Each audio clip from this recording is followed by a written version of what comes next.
അപ്പോൾ ഡേ 3 നമ്മൾ കുറച്ച് ലേസി ആയിട്ട് ഇരുന്ന് ലേറ്റായിട്ടാണ് സ്റ്റാർട്ട് ചെയ്തത്. അടുത്തൊരു പുഴയുണ്ടെന്ന് ഇന്നലെ പറഞ്ഞില്ലേ, അവിടെ പോയി കുറച്ച് നേരമൊക്കെ സ്പെൻഡ് ചെയ്തു. വരട്ടെ മീൻ വരട്ടെ. ആ വരണ്ടാ ഒരെണ്ണം വരണ്ടാ, കടിക്കണ്ട വരണം കടിക്കണ്ട. എന്താ സുഖം. നല്ല രസമുണ്ടായിരുന്നു പുഴ കാണാൻ. പക്ഷേ ഇറങ്ങാൻ പറ്റില്ല, നല്ല വഴുക്കലായിരുന്നു, നല്ല ഒഴുക്കും ഉണ്ടായിരുന്നു. ഇന്ന് രാവിലെ എനിക്ക് വന്നപ്പോൾ കണ്ടൊരു കോൺട്രാപ്ഷനാണ് ഈ കാണുന്നത്. ഇവിടെ ഒരു ഡോറാണ്, പക്ഷേ കർട്ടൻ ഇല്ല. ബാക്കി എല്ലായിടത്തും ഈ വീട്ടിൽ കർട്ടൻ ഉണ്ട്. അപ്പോൾ ഞാൻ ഒരു ബെഡ്ഷീറ്റ് എടുത്തിട്ട് ഇവിടെ തൂക്കിയിടാം എന്ന് പറഞ്ഞ് അത് അവിടെ വെച്ചിട്ട് പോയി. ഞാൻ ചെയ്തില്ല, ഞാൻ കിടന്നുറങ്ങിപ്പോയി. രാവിലെ എനിക്ക് കഴിഞ്ഞപ്പോൾ കണ്ണാണ് ഇത് ഡോറിൻ്റെ ഉള്ളിലേക്ക് കയറ്റിയിട്ടുണ്ട്. അത് ഓക്കെ, നോർമൽ സംഭവം. ഇതാണ് എനിക്ക് ഭയങ്കര ഇൻട്രസ്റ്റ് ആയി തോന്നിയത്. ഇത് മോളുടെ കമ്മലാണ്, ഇതൊരു പേനയാണ്. ഈ ഐഡിയ മോളുടെ ഐഡിയ എന്നാണ് മനു പറയുന്നത്. എന്തായാലും സൂപ്പർ ഐഡിയ ഉണ്ട്. എൻ്റെ കുട്ടിയെ കൊണ്ട് പറയല്ല.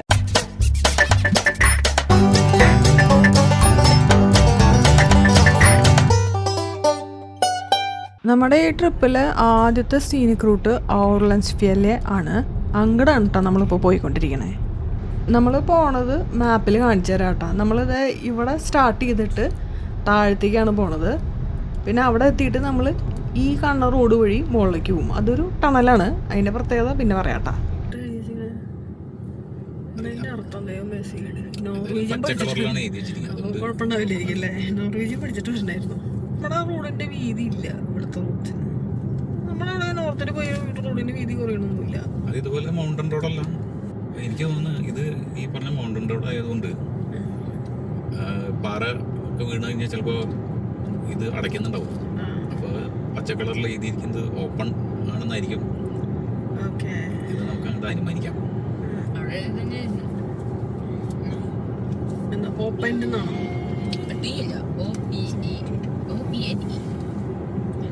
പക്ഷെ അങ്ങനെയല്ല, അവിടെ എ വെച്ചിട്ടുള്ള ഏടെ മുകളിൽ വട്ടുള്ളത് ഓണാണ് അങ്ങനെ പറഞ്ഞത്. സ്പീച്ച്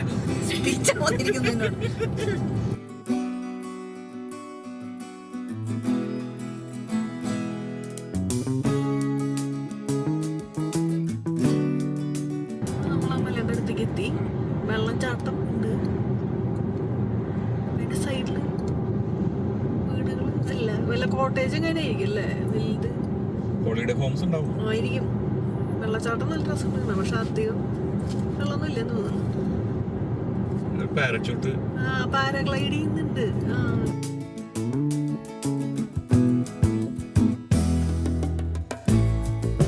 കണ്ടോ ഗോണ്ടോള എന്നിട്ട് അതിനെ പറയണേ, സ്കീ ലിഫ്റ്റ്. ആ തന്നെ വർക്ക് ചെയ്യുന്നുണ്ട്. കണ്ടാ അത് വർക്ക് ചെയ്യുന്നുണ്ട്. അതറിയില്ല, അത് വർക്ക് ചെയ്യുന്നുണ്ട്.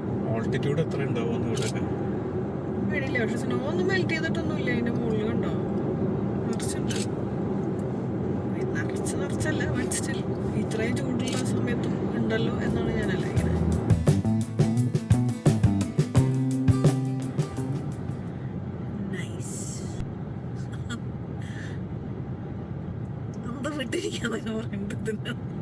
ഇവിടെയൊക്കെ ഉണ്ട് കുഞ്ഞു കുഞ്ഞു കോട്ടേജുകള്, ആൾക്കാര് താമസിക്കുന്നുണ്ട്. കാരണം എല്ലാത്തിനും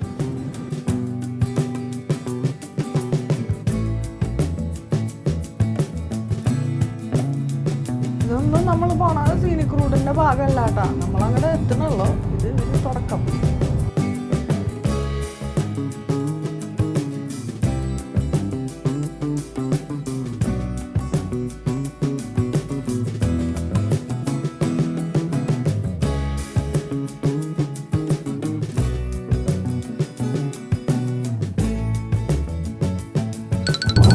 വഴിയിൽ നമ്മളൊരു സ്ഥലത്ത് നിർത്തി.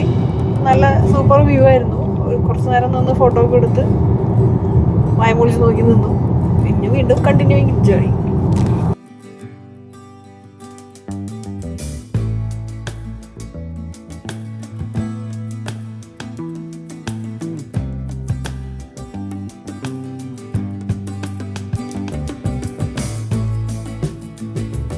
ഇതാണ് നമ്മുടെ ഇന്നത്തെ ആദ്യത്തെ ചാർജിങ് സ്റ്റോപ്പ്. ലെയർദാൻ എന്ന സ്ഥലത്ത് IMT ചാർജിങ് സ്റ്റേഷനിലാണ് വന്നിരിക്കുന്നത്. ഇവിടെ നിന്ന് നമ്മൾ നമ്മുടെ സീനിക് റൂട്ട് ഡ്രൈവ് ചെയ്യും. അത് കഴിഞ്ഞ് തിരിച്ച് ഇവിടെ വന്നിട്ട് വീണ്ടും ചാർജ് ചെയ്യും.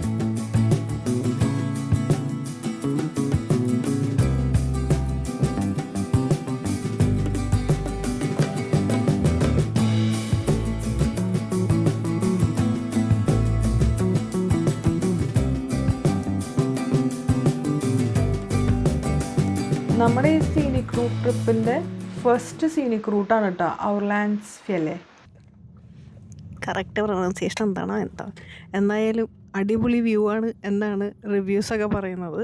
നമുക്ക് കാണാം. ഭയങ്കര ചെറിയ റോഡ് അല്ലേ,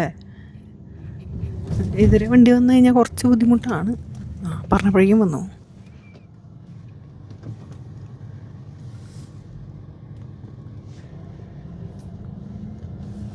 ട്രക്കൊന്നും വരില്ലായിരിക്കുമല്ലോ അല്ലേ, കാറുകളൊക്കെ തന്നെ ഉണ്ടാവുള്ളൂ എന്ന് പ്രതീക്ഷിക്കാം. എന്തായാലും നോക്കാം മുന്നോട്ട്. മിക്കവാറും ആളുകൾ ഈ സീനിക് റൂട്ട് ഓടിക്കുന്നത് ഇതിൻ്റെ ഓപ്പോസിറ്റ് ഡയറക്ഷനിലാണെന്ന് തോന്നുന്നു. കാരണം നമ്മുടെ വണ്ടിയാണ് ഈ ഡയറക്ഷനിൽ പോകുന്നത് കാണുന്നത്. ഒരു കാറ് മാത്രമേ നമ്മൾ വേറെ കണ്ടുള്ളൂ, പിന്നെ 1-2 ബൈക്കേഴ്സിനെയാണ് കണ്ടത്. അപ്പോൾ നമ്മൾ തെറ്റായ ഡയറക്ഷനിലാണോ വണ്ടി ഓടിക്കുന്നതെന്ന് എനിക്ക് സംശയമുണ്ട്. പക്ഷെ പോവാൻ പാടാണ്ടൊന്നുമില്ല. ഇല്ല, വൺ വേ ഒന്നുമല്ല, നമുക്ക് പോവുക ചെയ്യാം. പക്ഷേ എന്തോ ആൾക്കാർ അവിടെ നിന്ന് ഇങ്ങോട്ടാണ് കൂടുതൽ വരുന്നത് കാണുന്നത്. നമ്മുടെ പുറകിലും കാറുകളൊന്നും കാണുന്നില്ല, മുമ്പിൽ ആ ഒരു കാറ് മാത്രമേ ഉണ്ടായിരുന്നുള്ളൂ. ഈ സീനിക് റൂട്ടിൻ്റെ ആദ്യത്തെ സ്റ്റോപ്പ് അല്ലെങ്കിൽ വ്യൂ പോയിന്റ് ആണ് സ്ലുപ്പൻ എന്ന് പറയുന്നത്.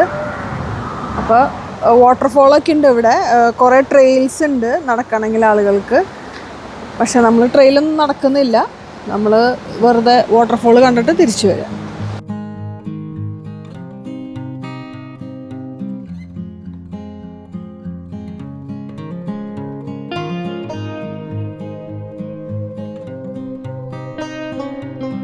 ഇവിടെ ഒരു ഗേറ്റൊക്കെ ഉണ്ട്. ഗേറ്റ് കടന്ന് നമുക്ക് അപ്പുറത്തേക്ക് പോകാം. പക്ഷേ തുറന്നു കഴിഞ്ഞാൽ അടയ്ക്കണം, അല്ലെങ്കിൽ ആടുകളൊക്കെ അങ്ങോട്ട് പോകാനുള്ള സാധ്യതയുണ്ട്.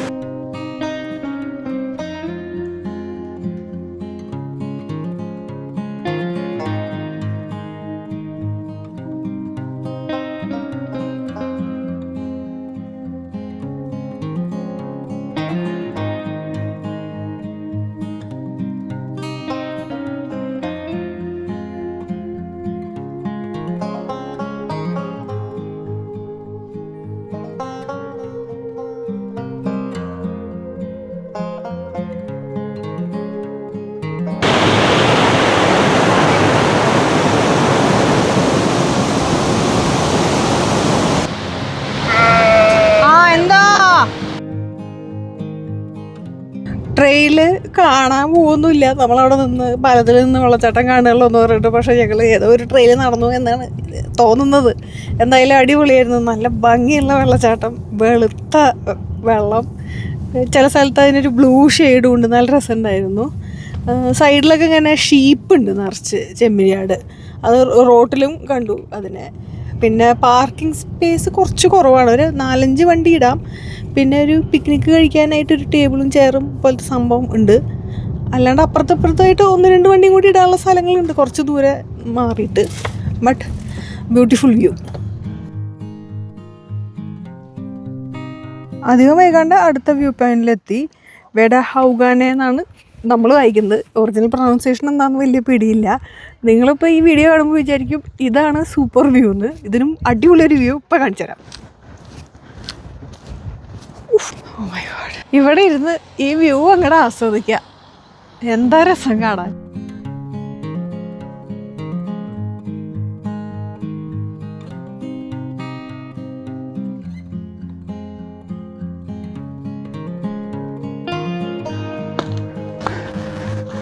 വേണമെങ്കിൽ ചെറിയ കുന്നിൻ്റെ മുകളിൽ വരെ കയറട്ടാ. അത്ര ബുദ്ധിമുട്ടുള്ള ട്രക്കൊന്നുമല്ല, പക്ഷേ കഥയ്ക്കുന്നുണ്ട്. ആക്ച്വലി ഞാൻ വിചാരിച്ചു ഇതിൻ്റെ മുകളിലെത്തുമ്പോൾ തീരുന്നു.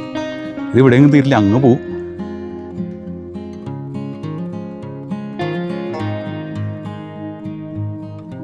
ഇവിടെ തന്നെ ഒരു അണ്ടർഗ്രൗണ്ട് കേവ് ഉണ്ട്.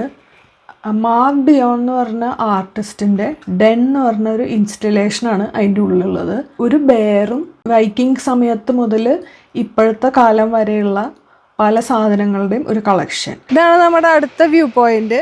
ഇവിടെ ഒരു വെള്ളച്ചാട്ടമുണ്ട്, ഒരു കുഞ്ഞ തടാകമുണ്ട്, കുറേ സ്ഥലത്തൊക്കെ മഞ്ഞുരുകാണ്ട് കിടക്കുന്നുണ്ട്.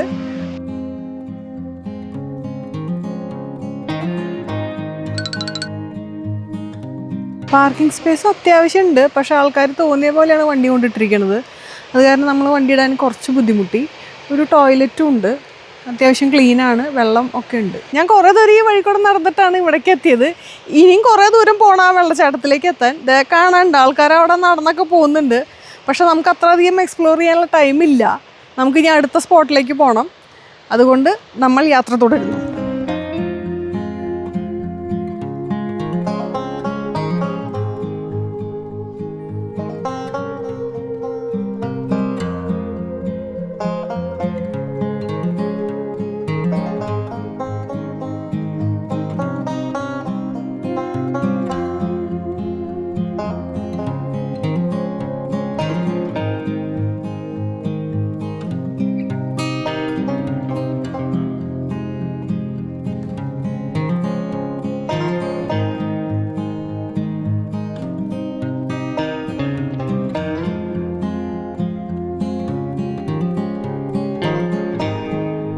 നമ്മൾ വീണ്ടും ഒരു സ്ഥലത്ത് നിർത്തി. ഇത് ഈ റൂട്ടിൽ മാർക്ക് ചെയ്തപ്പോൾ ഒരു സീനിക് സ്പോട്ടൊന്നല്ല, പക്ഷെ നല്ല ഭംഗിയുണ്ട്. ആ മുകളിൽ കാണുന്ന ഭാഗത്തു നിന്നാണ് നമ്മൾ ഇറങ്ങി വന്നത്, ആ റോഡ് ഫോളോ ചെയ്തിട്ട്. ഇത് ഒരുപാട് പാർക്കിംഗ് സ്പേസൊക്കെ ഉണ്ട്. അപ്പോൾ ക്യാമ്പർ വാൻസൊക്കെ ആയിട്ട് വരുന്നവർക്ക് ക്യാമ്പ് ചെയ്യാൻ പറ്റിയൊരു സ്ഥലം. ഈ സീനിക് റൂട്ടിലെ 4th സ്പോട്ടാണ് സ്റ്റെഗാസ്റ്റേ എന്ന് പറയുന്നത്. ഇവിടുത്തെ വ്യൂയിങ് പോയിൻറ്റിൻ്റെ അറ്റത്ത് നല്ല ഭംഗിയുള്ള കാഴ്ചയാണ്. അവിടെ ഒരു ഗ്ലാസ് ബാരിയറൊക്കെയാണ് ഉള്ളത്. ഒരുപാട് ആളുകളുണ്ട്. ഇതുവരെ കണ്ടതിൽ വെച്ച് ഏറ്റവും തിരക്ക് ഇവിടെയാണ് കണ്ടത്.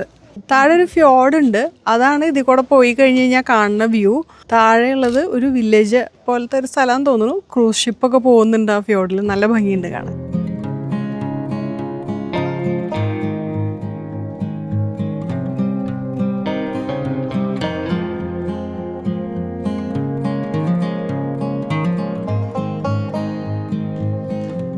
ഇവിടെയുള്ള ഒരു ബാത്റൂമിൻ്റെ ഉള്ളിൽ കൂടെ നോക്കിയാലും ഈ സീനിക് വ്യൂ കാണാം. അതുകൊണ്ട് അതിൽ മാത്രം ഭയങ്കര തിരക്കാണ് ആൾക്കാർക്ക് കയറാനായിട്ട്. എന്താണ് ബാത്റൂം എന്ന് പറഞ്ഞ വ്യൂ കേട്ടോ. ബാത്റൂം കാണാൻ അത്യാവശ്യം വൃത്തിയാണ്, പക്ഷെ വ്യൂ സൂപ്പറാണ്. നല്ല സൂപ്പർ വ്യൂ. ആ മുകളിൽ നിന്ന് വ്യൂ പോയിന്റ് നിന്ന് കാണുന്ന അതേ വ്യൂ തന്നെയാണ്. പിന്നെ ലോവർ ലെവൽ എന്ന് മാത്രം. അതേ വരുന്നുണ്ട് കുറച്ച് വണ്ടികൾ. ഇത് ഇനിയിപ്പോൾ അവിടെ ഒതുക്കുക എന്തോ. അവിടെ ഭാഗ്യത്തിന് ഇത്തിരി സ്ഥലമുള്ള സ്ഥലമാണ്, വീതിയുള്ള സ്ഥലമാണ്. നമ്മൾ ഈ സീനിക് റൂട്ടിൻ്റെ എൻഡ് എത്താറായി. അപ്പോൾ തുടക്കത്തിലുണ്ടായിരുന്ന പോലെ തന്നെ ഈ എൻഡായപ്പോഴത്തേക്കും ഒരു വണ്ടിക്ക് പോകാനുള്ള വീതി മാത്രമേ ഉള്ളൂ വഴിക്ക്. ഇവിടെ നിറച്ച് തിരക്കാണ് മാപ്പിൽ കാണിക്കുന്നത്. പക്ഷെ ഇപ്പോൾ തീരാറായി, 2 കിലോമീറ്റർ കൂടെ ഉള്ളൂ.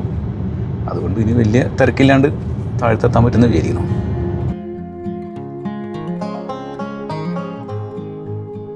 സീനിക് റൂട്ട് കഴിഞ്ഞാൽ നമ്മൾ ഇറങ്ങിയതും ഭയങ്കര മഴ എന്ന് പറഞ്ഞാൽ ഭയങ്കര മഴ. അപ്പോൾ ഒരു സമാധാനം എന്താണെന്ന് വെച്ചാൽ മുഴുവൻ കണ്ടു കഴിഞ്ഞല്ലോ. പകുതി വഴിക്ക് വെച്ചിട്ടെങ്ങാനും കോട ഇറങ്ങി ആകെ പണിയായിരുന്നെങ്കിൽ എന്തായാലും അത് കഴിഞ്ഞ് നമ്മൾ ഭക്ഷണം കഴിയാൻ പോയി. ഭക്ഷണം കഴിച്ച് കഴിഞ്ഞിട്ടാണ് നമ്മൾ നമ്മളെ 24 കിലോമീറ്റർ ദൂരമുള്ള ടണലിലേക്ക് പോയത്. ലോകത്തിലെ ഏറ്റവും വലിയ ടണൽ, നീളം കൂടിയത്. സൂപ്പറായിരുന്നു. ഞാൻ വിചാരിച്ചു അതിൻ്റെ ഉള്ളിൽ കയറി ഛർദ്ദിച്ച് ഒരു പരിവാകുന്നു, പക്ഷെ അത് ഞാൻ സഹിച്ചൊന്നും പറ്റിയില്ല. ഒരു എന്താ പറയുക, ചെവി വേദന അങ്ങനത്തെ സംഭവം പോലും എടുത്തില്ല. നല്ല സ്മൂത്തായിരുന്നു ടണൽ. അതിൻ്റെ ടണലിൻ്റെ ഉള്ളിൽ കൂടെ ഇങ്ങനെ അവിടെ ഇവിടെയൊക്കെ ആയിട്ട് ഈ ബോറടിക്കാതിരിക്കാൻ വേണ്ടിയിട്ടായിരിക്കും ലൈറ്റ് വെച്ചിട്ടുള്ള സംഭവങ്ങളൊക്കെ കാണിച്ചിട്ടുണ്ടായിരുന്നു. ടണലിൻ്റെ ഉള്ളിൽ ഞാൻ വീഡിയോ ഹൈപ്പർ ലാപ്സ് ആയിട്ട് എടുത്ത്, എന്നിട്ട് തന്നെ അത് 4 മിനിറ്റിൻ്റെ മുകളിലുണ്ടായിരുന്നു. വീണ്ടും ലേഡാലുള്ള അയൺടെയിൽ ചാർജ് ചെയ്യാൻ വന്നു. ആക്ച്വലി നമ്മൾ കഴിക്കാൻ നിർത്തിയ സമയത്ത് ചാർജ് ചെയ്താൽ മതിയായിരുന്നു. അത് അന്നേരം ആ ബുദ്ധി പോയില്ല. ഐഡൻറ്റി ഹോപ്പ് ചെയ്ത് നടന്ന് നമ്മൾ കഴിക്കാൻ നിർത്തിയെടുത്ത് ആക്ച്വലി ഐഡൻറ്റി ഉണ്ടായിരുന്നില്ല. അപ്പോൾ പിന്നെ ചാർജ് ചെയ്യുന്ന കാര്യം ആലോചിച്ചില്ല. ആക്ച്വലി കഴിക്കുന്ന സമയത്ത് തന്നെ ചെയ്യാമായിരുന്നു. അപ്പോൾ കുറച്ച് 10-20 മിനിറ്റ് ലാഭിക്കാൻ പറ്റിയാണ്.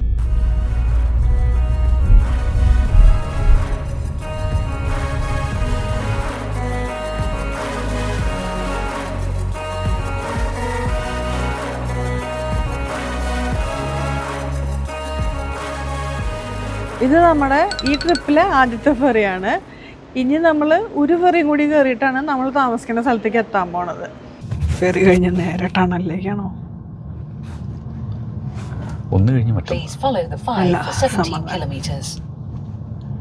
അതെ, ഫെറി കഴിഞ്ഞ് നേരെ ടണലിലേക്കാണ്. അവിടെ ഒരു ടണലിൽ ഇവിടെ ഒരു ടണലിൽ. എന്തത്? നമ്മൾ correct ടണലിലാണോ? Please follow the 5 for 17 kilometers. അവിടേക്ക് പോകാൻ പറ്റില്ല, സ്റ്റോപ്പാണ് വെച്ചിരിക്കുന്നത്. പിന്നെ ഇപ്പൊ ഇത് തന്നെയല്ലേ പോവാൻ. അവിടുന്ന് ഇങ്ങോട്ട് വരണ ടണലായിരിക്കും. ആ ആയിരിക്കും ചിലപ്പോ.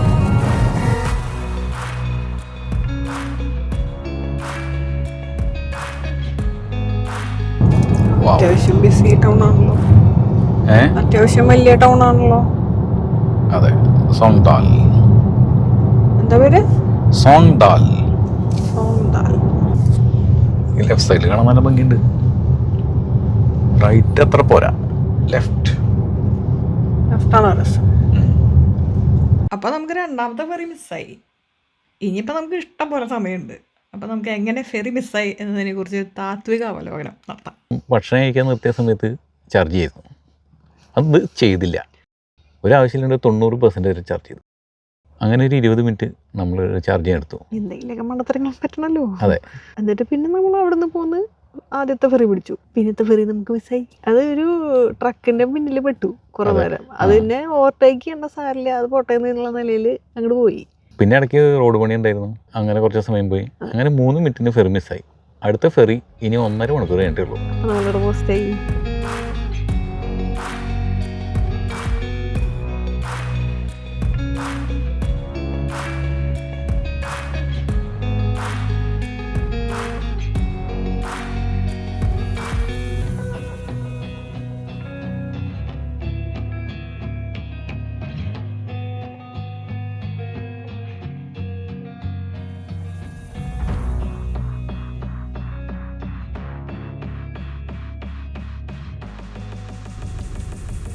അപ്പോൾ നമുക്ക് ഹെല്ല ടു ഡ്രാക്സ്വിക്ക് ഈ ഫെറിയാണ് കേട്ടോ മിസ്സായിരിക്കുന്നത്.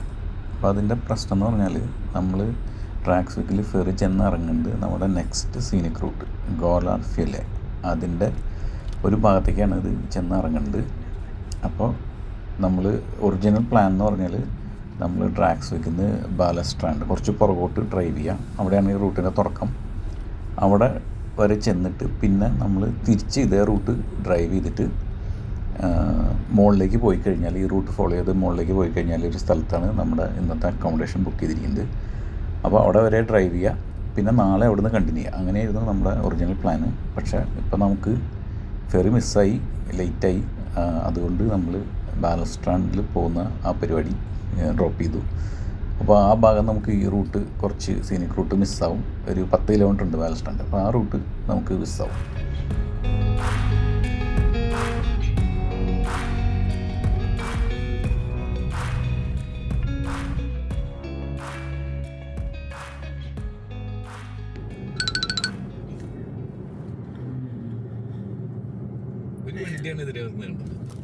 അയാൾ വിചാരിച്ചിട്ടുണ്ടോ ഈശ്വര ആദ്യമായിട്ടൊരു വണ്ടി ഇത്തിരി വരണേ.